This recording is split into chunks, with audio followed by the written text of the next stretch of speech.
Hi, I'm artist Kenneth John. I'm going to paint this painting for you over the next couple minutes. There's my website. I tone my canvas in red for my seascapes. This is a 36 by 48 inch stretch canvas. I wipe it down to dry it off. So I start with a red canvas. I draw in my horizon line. First thing you want to do. Now I sketch in my rocks and my waves. I don't get too detailed with it. Where the waves are going to come and end there, where the shore is. This was done in charcoal. There's the finished product again. I use three colors in white: ultramarine blue, cadmium red, cadmium yellow. I mix those and I start putting in the horizon. You can see I take my knife. I only paint with palette knives. I'm just moving the paint around, mixing it in. I never work in one area any length of time. I try to move it in, move it around, blend it in. You can see that's too orange at the base right there. There's my palette again. Always looking for more white. I used a tube and a quarter of white, and when I mix the paints I like to set them on the sides. I don't like to bring them directly into the paint. I'll pull it in a little bit at a time, see where it's going with the color and the tone and the darkness of it, of course with the white.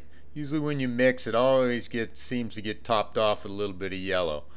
And there I'm just mixing in and out my paints. I wanted to make a really dramatic atmosphere, kind of rainy and all the colors hitting at sunset at the same time. My knife and plenty of towels you'll need, and there I got a clean knife again. That knife's about 2.5 inches, and you can see I'm just moving in and putting paint down. I'm an old guy. I grew up on the beach, so my skin's all sunned out, if you will.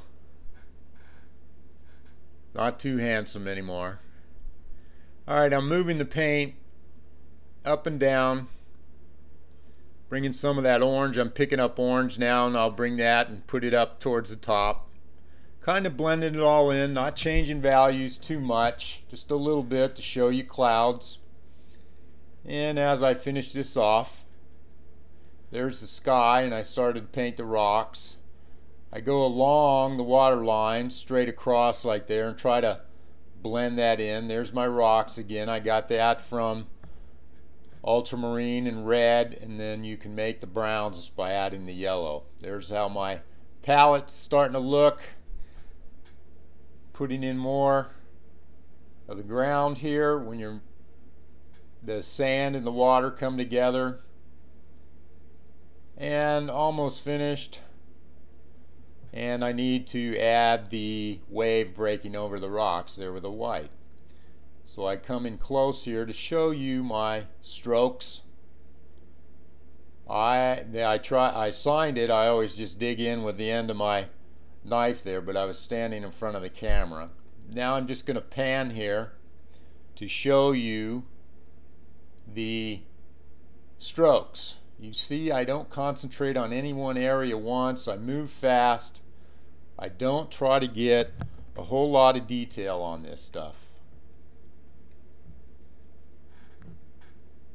Panning across. Right there is where I want my viewer eye to come in. That's the most highly contrast in it. Right there, that orange and the white of the wave breaking. And it has a nice rhythm flow to it. Your eye focuses in on the rocks, and then hopefully it goes about clockwise along the shoreline out to the atmosphere.